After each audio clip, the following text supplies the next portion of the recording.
हरे रामेति कृष्णेति नाम संकीर्तनम् सदा लोकक्षेमाय कुर्वन्तं प्रेमिकं सद्गुरुं भजे प्रेमिकं सद्गुरुं भजे। हमारे गुरु पूरन दातार अभयदान दीनन को दीने कीने भवजल पार। हमारे गुरु पूरन दातार जन्म जन्म के बंधन काटे किन्हें यम से निकार। रंक हूँ तेरा जाकीन्हे हरिधन दियो अपार। हमारे गुरु पूरन दातार देवे ज्ञान भक्ति गुण देवे योग बतावन हार। तन मन वचन सकल सुखदाई हृदय बुद्धि उजियार। हमारे गुरु पूरन दातार सब दुख भंजन पातक भंजन रंजन ध्यान अपार। साजन दुर्जन जो चल आवे एक ही दृष्टि निहार।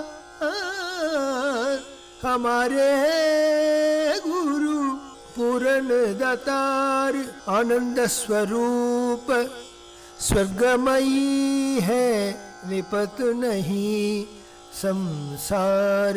चरण दास गुरु सहजो के रे नमो नमो बारंबार। चरण दास गुरु सहजो के रे नमो नमो बारंबार। हमारे गुरु पूर्ण दातार पूर्ण दातार पूर्ण दातार पूर्ण दातार। अभयदान दीनन को दीन कीने भवजल पार कीने भवजल पार। हमारे गुरु पूर्ण दातार पूर्ण दातार पूर्ण दातार। जय प्रेमिकेंद्र सद्गुरु महाराज की जय। புண்ணியானிமான் பரம பாகவதான் ஸ்மராமி என்கின்ற ரீதியிலே பிரேமிக குசுமாஞ்சலி பாகம் 12 உயர்ந்ததான குருவரியரின் சரிதம் சம்ஸ்கிருத ஸ்லோகம் மற்றும் அந்தாதி வாயிலாக அனுபவித்து அனைவரும் குறைவர மதிநலம் பெற்றவர்களாக வாழ்வாங்கு வாழ வேண்டும், குருபக்த ரத்னங்களாக வாழ வேண்டும் என்ற பிரார்த்தனையோடு துவங்குகின்றோம். கஷ்சித் கந்தா விரஹ விஹ்வலா ராதிகா சம்ஸ்மிருதிர்யா கஷ்சித் காந்தா விரஹ விஹ்வலா ராதிகா சம்ஸ்மிருதிர்யா சோபனாசா அனுபவம் வக்தும் ஸ்வாவதாரே சுகாலே शोभनासा अनुभवं वक्तुं स्वावतारे सुकाले मन्दाक्रान्ता पुरुषवपुषा प्रेमिकेन्द्रः सुविज्ञः मन्दाक्रान्ता पुरुषवपुषा प्रेमिकेन्द्र सुविज्ञः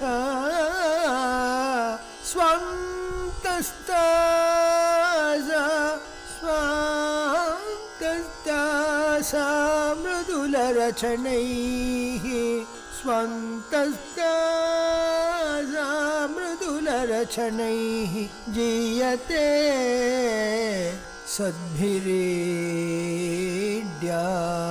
कश्चित् कान्ता कथनरचनैः स्वीयभावैः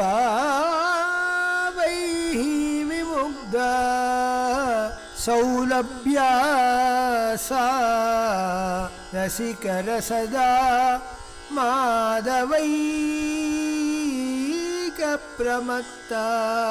रासोद्रेकस्मरणकुमुदा प्रेमिकेन्द्रसुकान्ता तुङ्गप्रज्ञा पदकमलजा जीयते प्रीतिमन्तः कश्चित् कान्ता कथनरचनैः स्वीयभावैर्विमुग्धा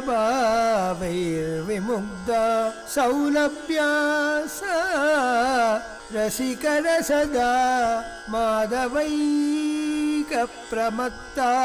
रासोद्रेकस्मरणकुमुदा प्रेमिकेन्द्रसुकान्ता तुङ्गप्रज्ञा पदकमलजा जीयते प्रीतिमन्तः कश्चिन्नारी मृदुलकमला सौहृदाम्भोधिवर्षैः कश्चिन्नारी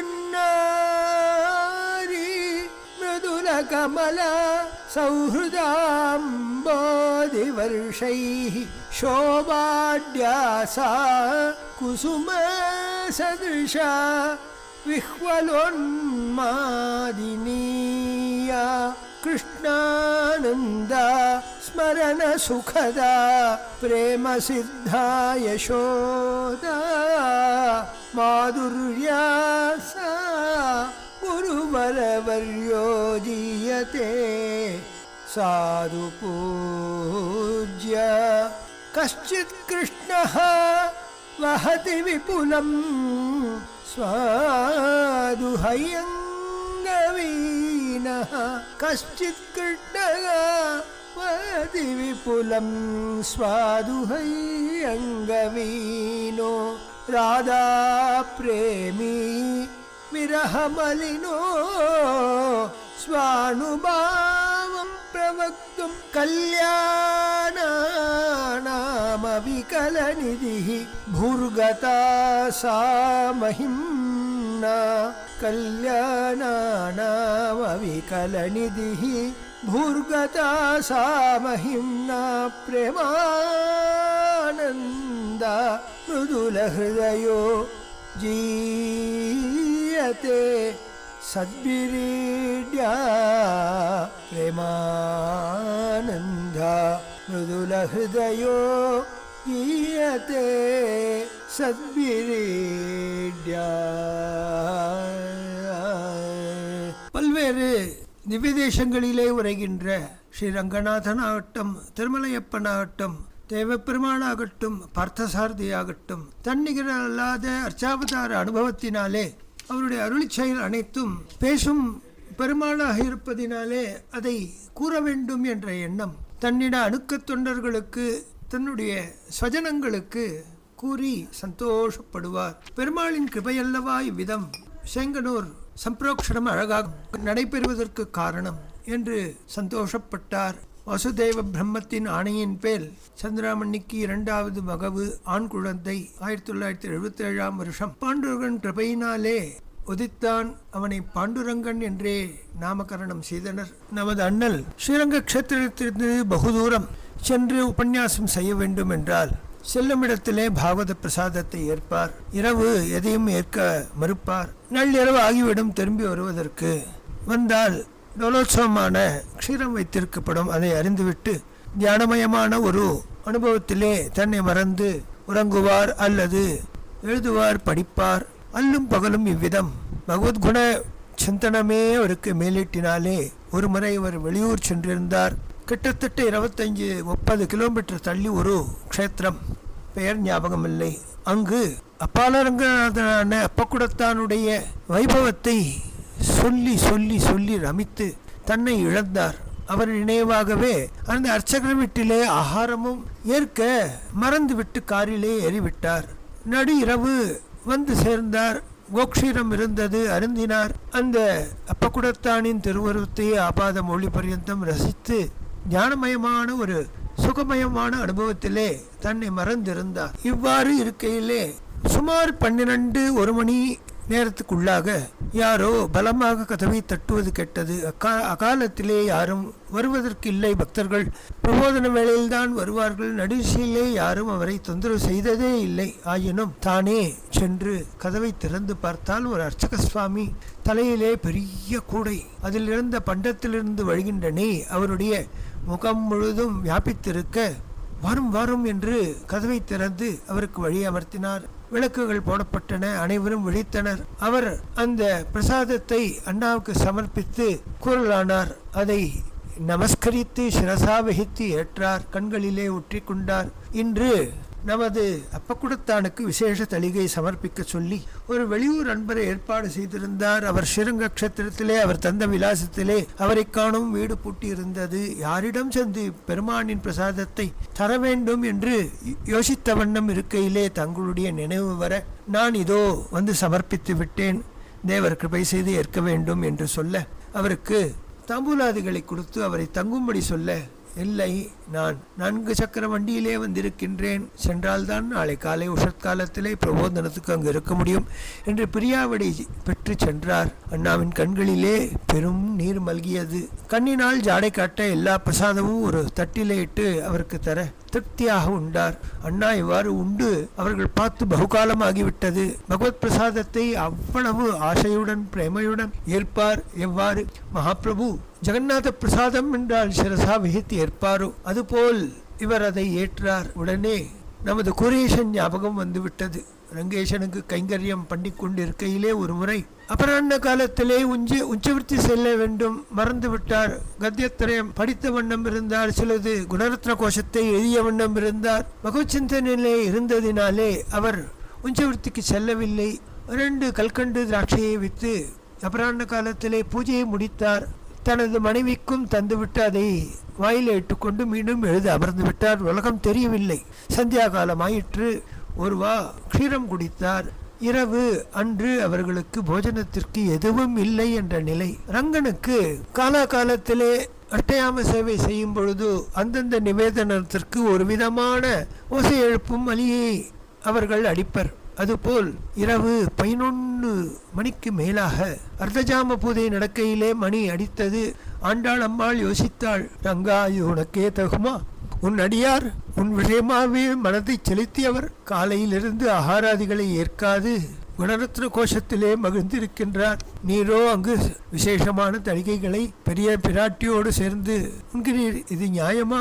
உன் தாசர் இவ்வாறு இருக்கையிலே இதை நீ ஏற்கிறது நியாயமா என்று மனதிலே ஒரு வினா எழுந்தது. அரங்கனிடம் சமர்ப்பித்தாள். கோபித்துக் கொண்டாள். உரிமை உண்டு. ஒரு பாகவதன் வயிறு வாட பகவான் பார்த்திருப்பனா?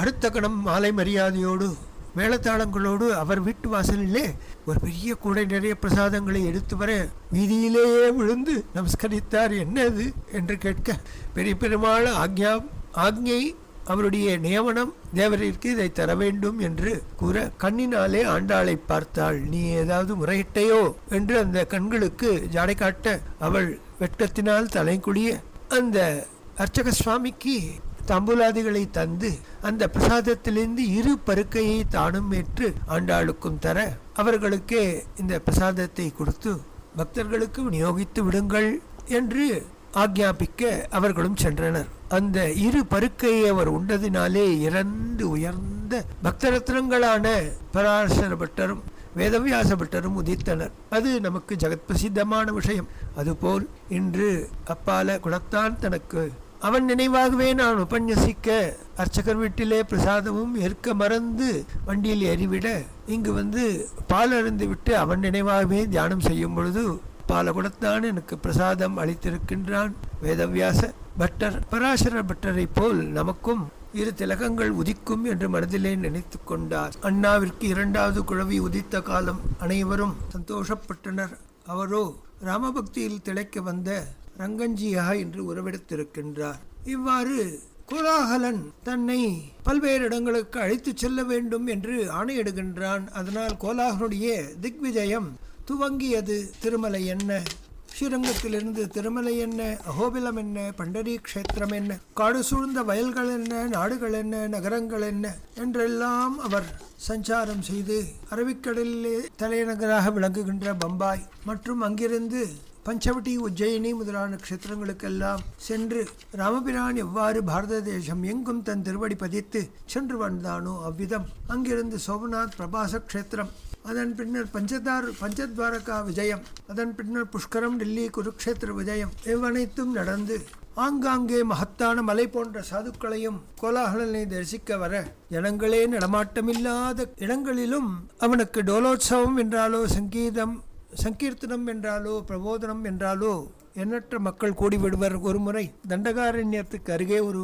அடர்ந்த காடு, பெரும் காட்டாராக தண்ணி 2 யானை அளவு உயரமாக செல்ல, கோலாகலா நீ அந்த பக்கம் செல்லு என்கின்றாய், இங்கேயோ காட்டாறு பவைக்கின்றது, என் செய்வேன் என்று அண்ணா வியசனிக்க எங்கிருந்தோ காட்டு வாசிகள் வந்து அண்ணாமண்ணி அனைவரையும் காருடன் தூக்கிச் சென்று நதியின் அந்த கரையிலே இறக்கிவிட்டு காணும்போதே மறைந்தனர். இவ்விதன் கோலாகலன் தனக்குண்டான ரீதியிலே பல்வேறு ஆச்சரியகரமான சேஷ்டிதங்களை செய்த வண்ணம் அனைவரையும் தன்பால் ஈர்த்த வண்ணம் இருந்தான். அதனால் தான் கற்று உணர்ந்த உயர்ந்த திவ்யமான அனுபவங்களை கூற வேண்டும் என்ற எண்ணம் அடிக்கடி அவருக்கு ஏற்பட, கஷ்டித் கந்தா விரஹ விஹ்வலா ராதிகா சம்ஸ்மிருதிர்யா, ஒரு தோழி கிருஷ்ணனின் விரகமேலிட்டால் ராதிகாவின் நினைவு மேலும் மேலும் மேலும் மேலும் மீண்டும் மீண்டும் எழும்ப, சோபனாசா அனுபவம் வக்தும் ஸ்வாவதாரே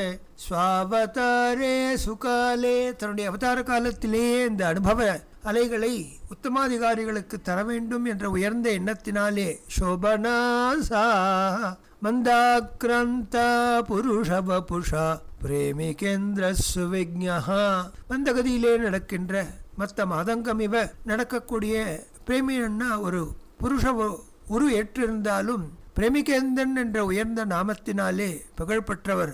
ஸ்வந்தஸ்தாசா, தன்னுடைய அனுபவ அலைகள் பிரிட்டு எழ, மிருதுல ரச்சனைஹி ஜியதே சத்பிரீட்யா, தன்னுடைய அமுதம் என்ன உயர்ந்த அனுபவ அலைகளினாலே ரச்சனைகளை செய்து அதிகோமளமான ஹிருதயத்தின் பாவத்தை கொட்டி எழுதியுள்ளார். அச்சின்னாரி மிருதுல கமல சௌஹൃദம்போதி வருஷைஹி, யாரோ ஒருவள் மிருதுளமான கோமளமான ஹிருதயம் இருக்கின்றவள் சௌஹൃദத்தினாலே கடல் என்ன அமிர்தமான அனுபவ அலைகளை வருஷைஹி சோபாட்யாசா குசும சதுருஷா விஹ்வலா உன்மாதினீசா, கிருஷ்ணனின் விரகமேலிட்டினாலே அன்றலிருந்த தாமரையின் பத்மதளம் போன்று அதிமுதுளமான அவருடைய ஹிருதயமானது விஹ்வலோன்மாதினீசா, கிருஷ்ண விரகத்தினாலே தவிக்கின்றவளாக,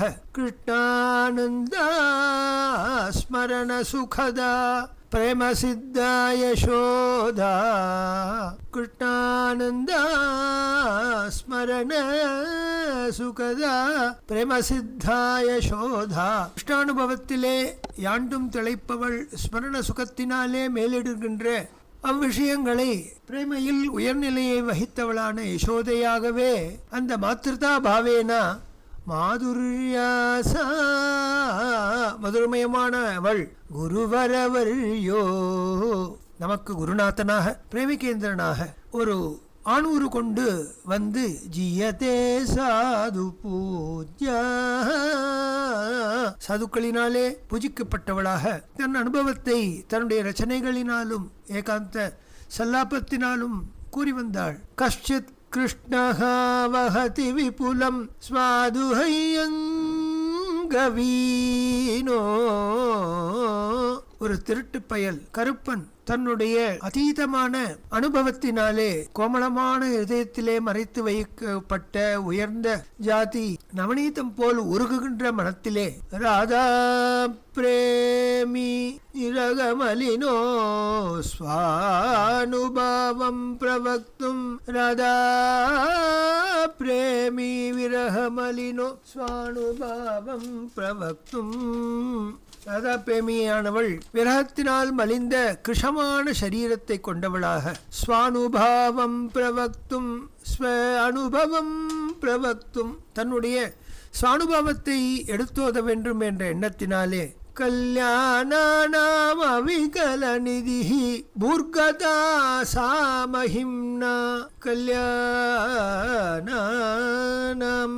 எடுக்க குறைவில்லாத ஒரு உயர்ந்த வைத்தமாநிதியாக இருந்து கொண்டு பூர்கதா சா மகிம்னா புவங்கதையாக பூலோகத்துக்கு வந்து அவதாரம் எடுத்த அந்த கிருஷ்ணன் சாமஹிம்னா தன்னுடைய மகிமையினாலே பிரேமானந்தா பிரேமிகேந்திர உருவத்தோடே மிருதுள ஹிருதயோஜீயதே சத்பிரீட்யா பிரேமானந்தா மிருதுல ஹிருதயோஜீயதே சத்பிரீட்யா. ஒரு பிரபோதானந்த சரஸ்வதி ராதாவுர விஷயத்திலே ஆரம்பிக்கும் பொழுதே சொல்கின்றார் ஆதாய மூர்தனியதா புருதார கோப்யஹ காம்யம் பதம் பிரியகுணேரபி பிஞ்சமௌளேஹ பாவோத்சவேன பஜதம் ரசகாமதேனும் தம் ராதிகா சரணமே ரேணுமஹம் ஸ்மராமி. யோம் பிரம்ம ருத்ர சுக நாரத பீஷ்ம முக்யைः ஆலக்ஷிதோ ந சஹசா புருஷஸ்ய தஸ்ய சத்யோ வசீகரண சூர்ணமனந்தயக்திம் தம் ராதிகா சரண ரேணுமனுஸ்மராமி. கோபிகைகள் என்கின்ற சఖி பிருந்தத்திற்கு தலைவியாயிருக்கின்ற ராதாதேவியினுடைய உயர்ந்ததான குணங்கள் அவள் கூறுகின்ற மயூர பிச்ச மகுட முரளீதரனான கிருஷ்ணன் முரளீதரனுடைய பாவோத்சவ அதிலே ஏற்படுகின்ற ரசானுபாவத்தை எவள் புகட்டி புகட்டி புகட்டி தன் ரஜபந்தத்திற்கு அனைவருக்கும் கிருஷ்ணப்பிரேமியை விதரணம் செய்தாளோ அவருடைய திவ்யமான சரணரேணுவை நான் நினைக்கின்றேன் என்கின்றார்.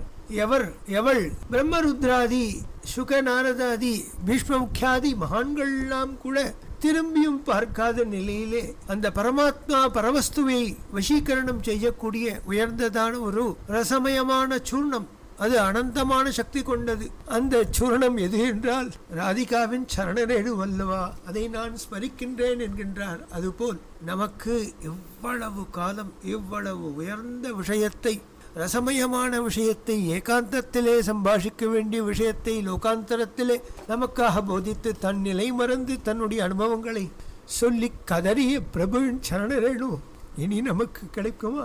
அவர் உயர்ந்த ராதா பிரேமி, விஸ்வ பிரேமி, பக்த பிரேமி, ஞானி ஜனங்களுக்கு பிரேமி, நிஷ்கஞ்சன ஜனங்களுக்கு பிரேமி. அந்த ராதா பிரேமியின் நினைவலையால் ஆட்பட்ட அனைவரும் அடிக்கடி இவ்விஷயங்களை ஸ்மரிக்க வேண்டியது அவசியம், கர்த்தவியம். தவகதாமிருத்தம் தப்த ஜீவனம் என்று வாழ்வதை தவிர நமக்கு வேறு விதிவிட்ட வழியாதும் கண்டேன் அல்லேன் என்று व्यसனப்படுவதை தவிர, அவருடைய ஸ்மரணத்திலே உழல்வதை தவிர வேறு விதிவிட்ட வழி என்னதான் இருக்கின்றது என்று தெரியவில்லை. அவராக சொப்னத்திலே வந்தாலோ சித்தத்தை வந்து மீண்டும் நமக்கு லயப்படுத்தி அவருடைய சரணாரவிந்த தியான அனுபவத்தை தந்தாலோ நினைத்த மாத்திரத்திலே அவருடைய ஸ்மரண சுகத்தை தரவல்லதான பரமாத்ம பரவஸ்துவான அவருடைய சரணேர்வை சிரசா வகித்த நாம் இனி எங்கு செல்வோம்? கண்ணன் என்கின்ற திருடன் ஒரு புருஷ ரூபம் எடுத்துக்கொண்டு பிரேமிகேந்தன் என்ற அனுத்தராவதாரத்திலே பூமியை வந்தடைந்து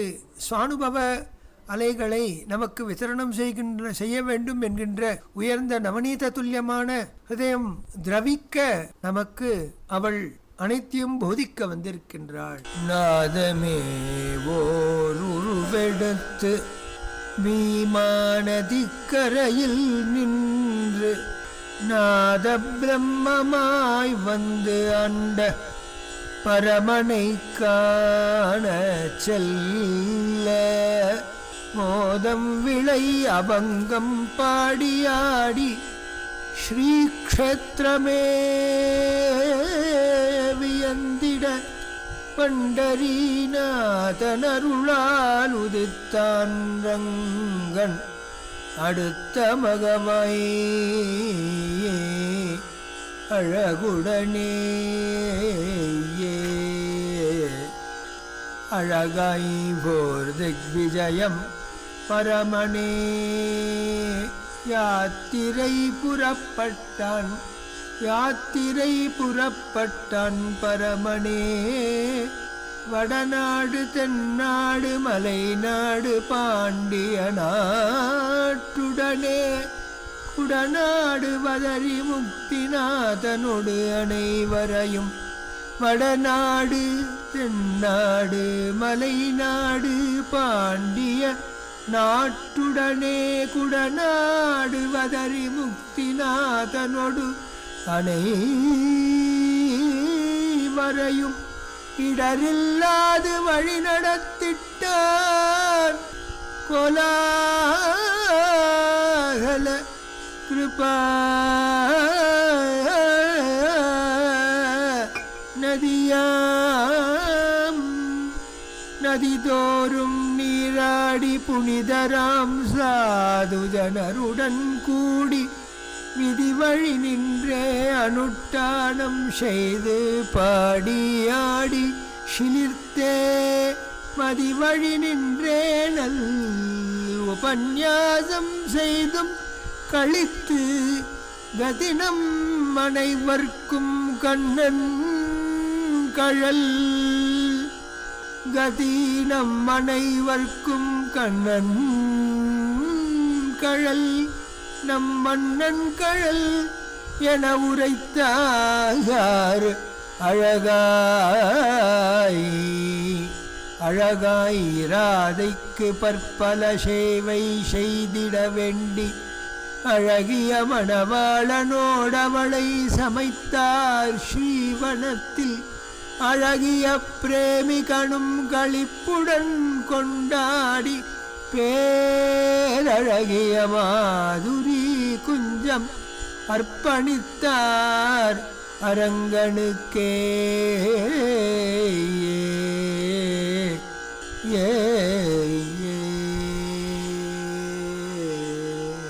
நாதமே ஓர் உருக்கொண்ட நாத பிரம்மமாம் பண்டரிநாதன் பீமா நதிக்கரையில் இருக்க அவனை காணச் சென்றார். ஒரு பெரும் திரளான பக்தர் கூட்டத்தோடே அங்கு ஆடிப்பாடி அனைவரும் வியக்க க்ஷேத்திர பிரதர்சனம் செய்தார். பண்டரிலே சந்திரபாகா நதி தீரத்திலே நதியில் ஸ்நானம் செய்து அங்கிருந்தே உருண்டபடி வந்தார். மகாத்வாரத்திலே ரங்கண்ணா முதலான பக்தரத்னங்கள் ஆடிப்பாடி மகிழ்ந்த வண்ணம் இருக்க அவர்களுடனே இவரும் ஆடினார்.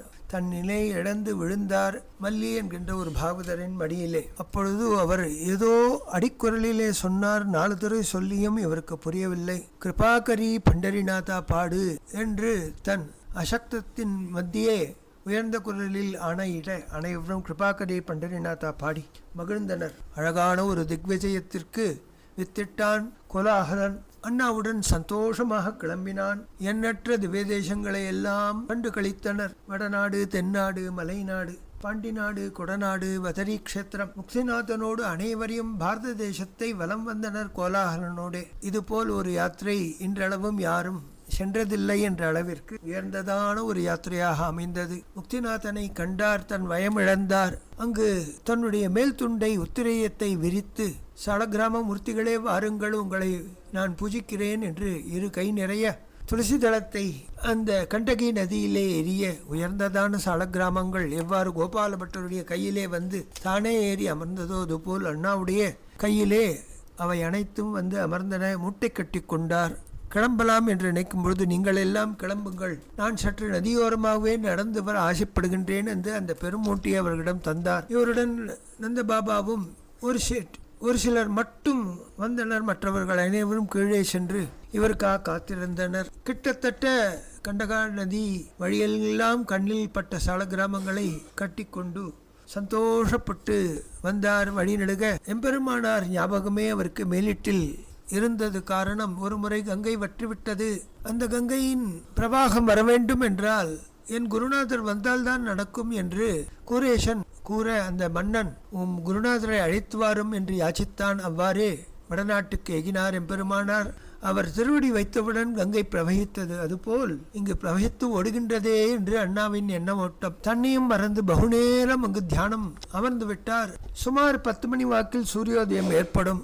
அப்பொழுது ஒரு வயதான சபரி துல்லியமான ஒரு பாட்டி அங்கு வந்தாள். தேவர் ஸ்ரீரங்க க்ஷேத்திரமோ என்று வினவ, தமிழ் பாஷையை கேட்டே பகுகாலமாகிவிட்ட அண்ணாவின் கண்கள் பணித்தன. ஸ்ரீரங்கம் என்று உடனே தன் அரங்கனின் நினைவு வந்து ஆட்பட்டு தன் வயமிழந்தார். ஆம் என்று பதிலிருக்க, தேவர் நம் குடிலுக்கு திருவடி படிக்க வேண்டுமே என்று யாச்சித்தாள் வயதான பாட்டி. தொண்டு கிழவி, அழகான ஸ்ரீசூர்ணத்தை நெற்றியிலே தரித்தவளாக இருந்தாள். கம்பை ஊண்டிக்கொண்டு அவள் மெல்லடக்க அண்ணாவும் மற்றவரும் அவர் அங்கு சென்றனர். அங்கு குடிலே சென்று பார்த்தால் ஒரு சின்ன ஒரு பர்ணசாலை. எங்கு திரும்பினாலும் திவ்யதேச படங்கள் மாட்டியிருந்தது. அழகாக துளசி மற்றும் காட்டு புஷ்பங்களினால் மாலை தொடுத்து சாத்தியிருந்தாள். சுகந்தம் வீசும் அழகான 1-2 பத்திகள் எரிகின்றது. சுடர்விட்டு எளியும் பஞ்சமுகம் கொண்ட ஒரு விளக்கு அழகாக கோலமிட்டு ராமபிரானை எதிர்பார்த்திருந்த சபரி போல் அவள் காத்திருக்க, தாங்கள் இங்கேயே ஆகாரம் முடிக்க வேண்டும் என்று அவள் கூற, இவ்வாறு இவர்கள் பேசிக்கொண்டிருக்கும் போது கீழே சென்ற மன்னி மற்றவர்களும் அங்கிருந்து ஒருவரை அனுப்பி, அடுத்த வேளை ஆகாரத்துக்கு நாம் தில்லி சென்றால்தான் ஸ்வயம்பாகம் செய்ய இயலும், எனவே கிளம்பலாம் என்று வார்த்தை சொல்லி அனுப்ப அவர்கள் அனைவரையும் மேலே வரச் சொல் என்று அண்ணா ஆணையிட்டார். கார் ஊர்ந்து மேலே வந்தது. அங்கு பர்ணசாலைக்கு அனைவரும் ஏகினர். அழகாக பேச்சு கொடுத்து கொண்டே எம்பெருமானார் காலத்தில் அநேக திவ்ய குடும்பங்கள் எல்லாம் அவரால் ஆட்கொள்ளப்பட்டு அவரால் முத்ராச்சரணம் செய்யப்பட்டு நாங்கள் அந்த பரம்பரையிலே வந்தவர்கள் என்று கூற அண்ணாவின் மனம் இளகியது. எம்பெருமானார் நினைவாகவே இருந்த அவருக்கு அரங்கன் நினைவும் சேர்ந்திட உடனே ஸ்ரீரங்கம் செல்ல வேண்டும் என்ற எண்ணம் மேலிட்டது. பேசிக்கொண்டே விதம கிழவி அனைவருக்கும் அழகான ஒரு காட்டு மரத்தின் இலைகளால் ஆன ஒரு தொன்னையிலே பொங்கல் சமைத்து பரமனுக்கு அதை சமர்ப்பித்து இவர்களுக்கு அதை இட்டால். ருச்சிகரமான பேச்சு, ருச்சிகரமான ஞான அனுபவ நிலைக்கு இவரை உயர்த்தியது. அரங்கனின் நினைவு மேலிட்டால் அமுதமென்ன அந்த பிரசாதம் அவர்களுடைய பசியை தணித்தது. தில்லி நகரம் சென்றால்தான் ஆகாரம் என்ற நிலையிலே, ஏன் தில்லி செல்கின்றாய், இது இருக்கிறேனே என்று பெருமானார் அந்த படரூபத்திலிருந்து இவரை பார்த்து சிரிக்க, அருகில் விட்ட அரங்கனும் நீ மெல்ல வா என்று கூறுகின்றான். இவ்விதம் முன்பின் தெரியாத இடத்திலும் பரமாத்மா தன் ஞான குழந்தையின் வயிறு வாடக்கூடாது என்று ஏற்பாடு செய்திருந்தான் போலும். குடநாடு வதறி முக்திநாதனோடனை வரும் இடரில்லாது வழி நடத்திட்டான் கோலாகல கிருபா நதியாம்.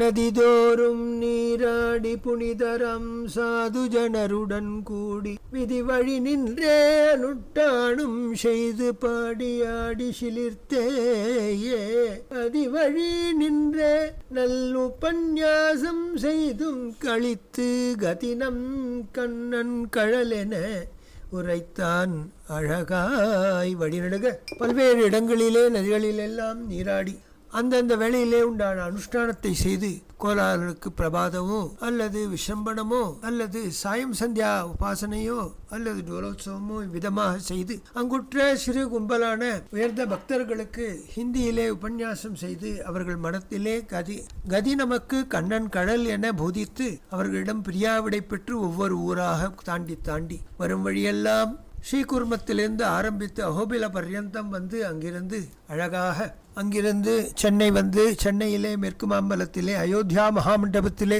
கோலாகலனுக்கு பிரத்யேகமான பெரிய ஒரு வரவேற்பு. அது முடிந்து மெல்ல கல்பட்டு வழியாக பரனூர் வந்து அடைகின்றார்.